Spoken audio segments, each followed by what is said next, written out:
میرے بڑے بھائی انتظار حسین پنجوتھا کو اغوا کیا گیا ہے اور ان کی بازیابی کے لیے ہم نے اسلام آباد ہائی کورٹ سے رجوع کیا۔ اسلام آباد ہائی کورٹ نے کل کے لیے نوٹس کیا اور آئی جی کو طلب کیا ہے۔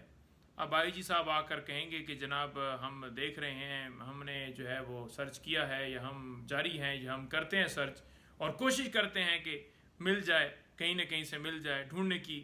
پوری تگ و دو کی جائے گی۔ جہاں سی سی ٹی وی کیمرے لگے ہوئے ہیں، ان کیمروں کے ذریعے بے گناہ شہریوں کو ان کی گاڑیوں کے ذریعے ٹریس کر کے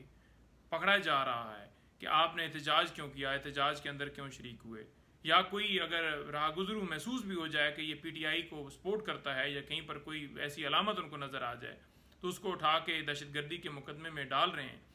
بے شک وہ احتجاج کے اندر تھا یا نہیں تھا۔ تو وہاں پر یہ ساری کارروائیاں جاری ہیں، لیکن جہاں ایک بندے کو اٹھا لیا گیا، اغوا کر لیا گیا، اور سب کو پتہ ہے کہ نامعلوم لوگوں نے کیا ہے، کیوں کیا ہے، کس وجہ سے کیا ہے، اس وجہ سے کیا ہے کہ وہ عمران خان کے ساتھ کھڑا ہے، وہ اس کی وکالت کرتا ہے، یا فوکل پرسن ہے، یا اس کے ساتھ جڑا ہوا ہے، اس وجہ سے۔ یعنی یہاں پر کوئی محفوظ نہیں ہے، کوئی بات نہ کرے، کوئی یہ نہ کہے کہ ہمارے ملک کے اندر آئین اور قانون کی بالادستی ہو، کوئی یہ نہ کہے کہ ہم چاہتے ہیں کہ ہمارا ملک جو ہے جس میں رول آف لا ہو۔ ہر ایک کی آواز بند کرانے کے لیے سارا کیا جا رہا ہے۔ عام لوگوں پر، صحافیوں پر، وکلاء پر، کوئی بندہ، کوئی ڈاکٹر، انجینئر، کوئی بندہ یہاں پر محفوظ نہیں ہے۔ ملک میں جنگل کا قانون رائج ہو چکا ہے۔ میں یہاں پر جو وکلاء کی تنظیمیں ہیں جو ووٹ لیتے ہیں، جو وکیلوں کی، کوئی ممبر پنجاب بار ہے، کوئی پاکستان بار ہے، کوئی ہائی کورٹ ہے، کوئی ہائی کورٹ کا پریزیڈنٹ ہے، کوئی جنرل سیکرٹری ہے، کوئی باروں کے صدور ہیں، سیکرٹری ہیں، یہ ان کے لیے بھی لمحہ فکریہ ہے۔ اور میں ان سے مخاطب ہو کے یہ کہتا ہوں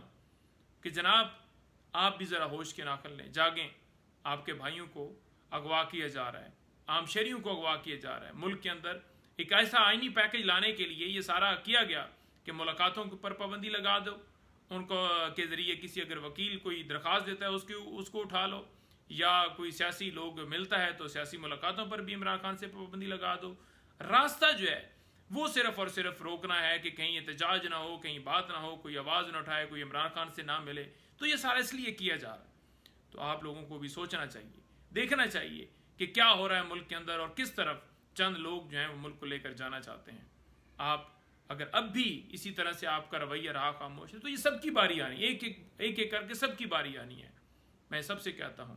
کہ ابھی بھی وقت ہے، اٹھیں، کھڑے ہوں، ہوش کے ناخن لیں، اور اس کے لیے جو قدم آپ جس طرح سے بڑھا سکتے ہیں آپ آگے بڑھیں اور بڑھائیں اور اس میں حصہ ڈالیں۔